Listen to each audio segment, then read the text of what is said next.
thank you so much for coming in tonight. I really appreciate the fact that you could take some time to come in and chat about Emily and her progress so far in third grade. Sure.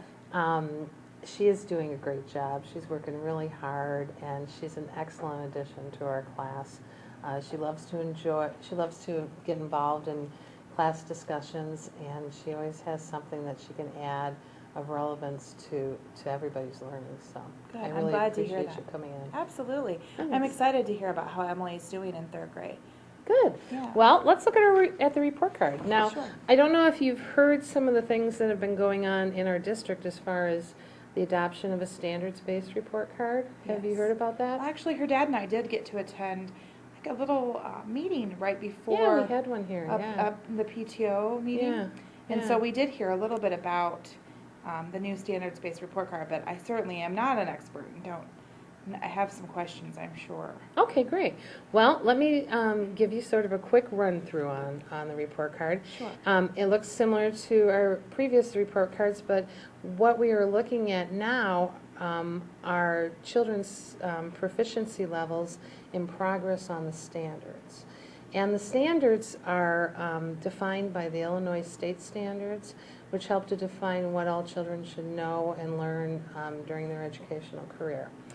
And the standards that are listed on our Rockford report card reflect the Rockford Public Schools Power Standards. They were written a few years back by a group of teachers as they reviewed the state standards, and they sort of pared it down a little and made it more manageable and understandable for everyone.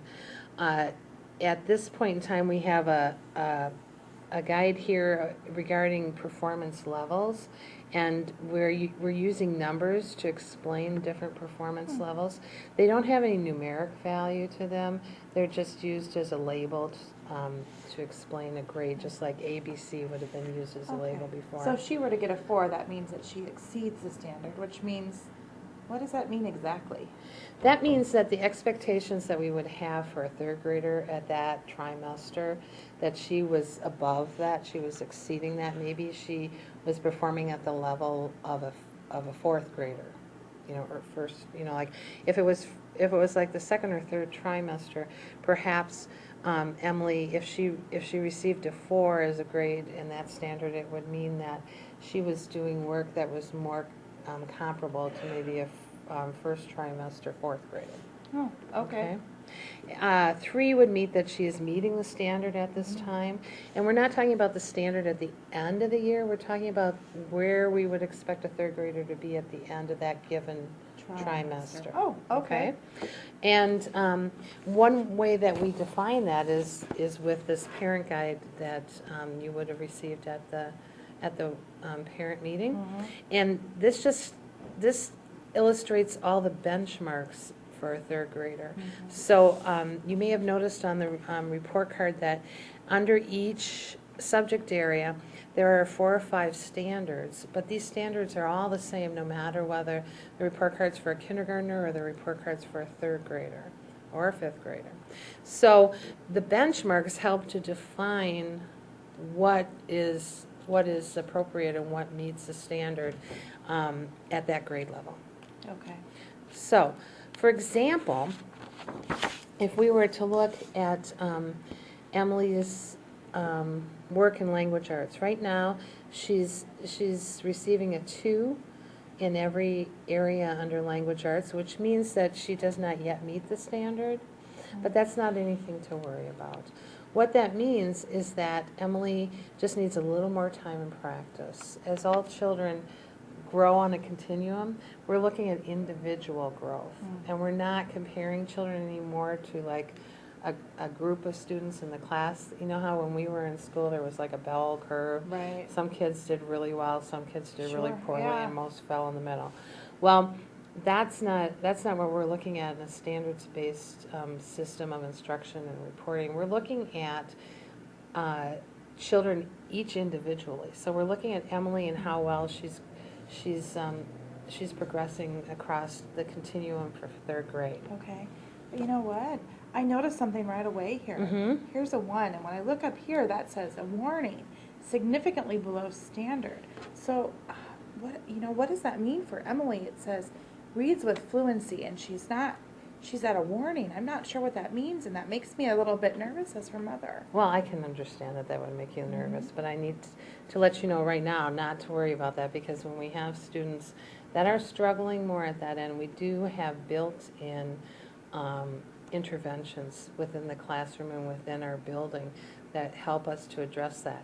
Where Emily is struggling is reads with fluency. That means that when she reads out loud, she sounds like she's talking, like you and I talking right now. Emily tends to, when she reads, she's still doing a lot of decoding. Yeah, she's really, reads It's a hard little work choppy. for her. Yeah, I yeah. agree.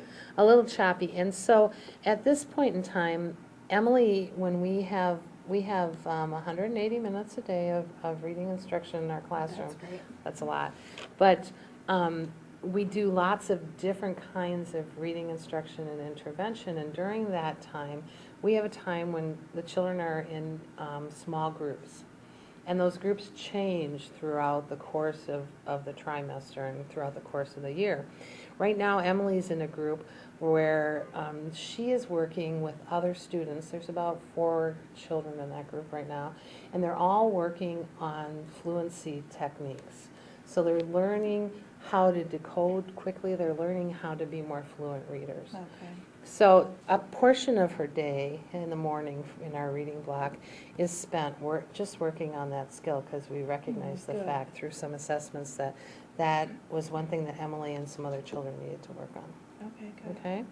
You know, something else that I noticed that's kind of missing from this report card, and I kind of see it right here when it says she's reading below her grade level. Mm-hmm. But, you know, last year her second grade teacher was always telling us exactly what letter Emily was.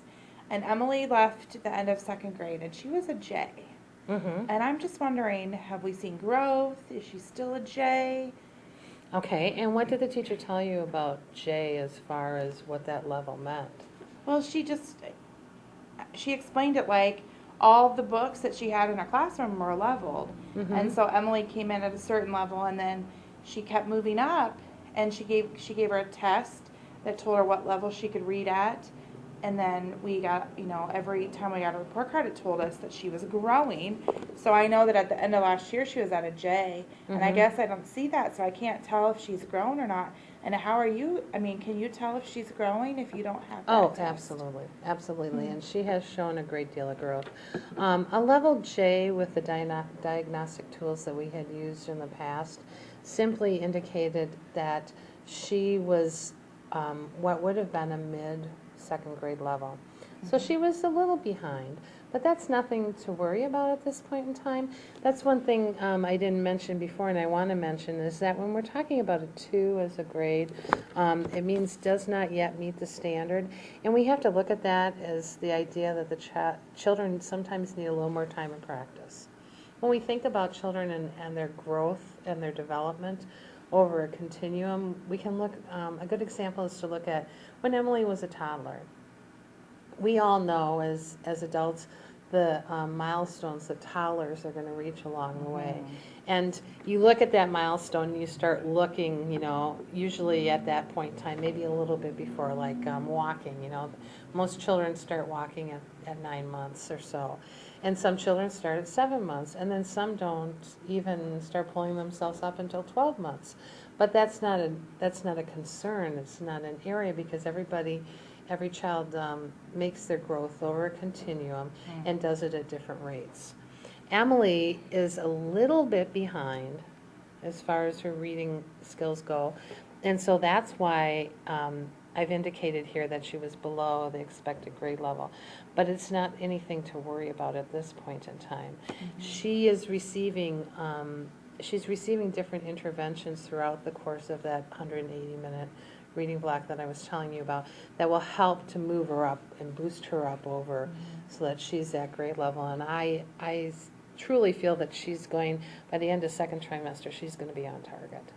Right, but if I don't know what level she is, how am I going to know for sure she's making progress? Well, what we look at when we look at Emily, reading is a series of skills, a series of behaviors. And you'll see that when you watch Emily read, when you listen to her read. And that's what we're looking at right now, is we're looking for those behaviors, and we're looking at how she uses her reading strategies to help herself gain more knowledge in reading. In the past, the assessment that was used was looking more at that little tiny picture of performance and plugging her into a level. We're looking at more of a range now, Oh, and we okay. can do that with her looking at her reading behaviors and focusing on those individual skills, which is what we're doing with standards. Okay. As you can see, the first one is using reading strategies to understand text. There are a lot of strategies that Emily uses when she reads, and you'll probably see that at home. I gave all the third graders one of those little easy readers, and they bring it home to read with, because they like it, because they get to highlight the Right. colored She loves that. reading, and that helps them stay on task. And then you can also hear her sometimes as she's trying to transition from reading out loud all the time to reading in her head, and you can hear her sometimes how she'll say, "Oh, that doesn't make any sense," and then she Yeah. goes back to the beginning. Those are all different kinds of strategies Okay. that she's learning. Okay. Okay? Thank you. Do you have any more questions or anything else that I can answer for you? Miss Flood, I really don't think so. Okay. I'm glad to hear that you have some things in place. I'm really concerned about Emily, Mm-hmm. and she's still struggling to become a reader, and we're doing a lot of stuff at home. So I'm glad that you're That's doing really good. That's stuff here excellent. at school too. I said this before, but if you want to get a hold of me, you can either email me or call me, Oh, great. And- Great, and I have your email. or her dad too. Mm-hmm. And let us know what we can be doing at home. And thank you for taking the time to really get to know our daughter as a learner. That's Oh, well, nice. thank you. Yeah, Thank you, I thank you. appreciate that. And you'll be able to take her report card home with you today on the benchmark thing, and I also have a brochure for you that helps to explain the standards-based report card a little better. Gives you Yeah. some ideas of things you can do at home. You're not going to see as much work coming home right away after it's been completed, because I save that in a portfolio. Right. So that I can help, I can use all that work to look at when I'm assessing her at the end of a trimester. Okay. But the most important thing that you can do at home is to encourage reading and Every day, I and promise. model reading Right. for her, because that's really important. Okay. And we also have a web page Oh. at the Rockford Public Schools website, rps205.com. And you'll see a tab at the top that says Parents, and you can click on there, and Sure, there's I've more been there. information. Okay. Yeah, more information about report cards. So Thank you very much. thank you so much for coming in. Yeah, I really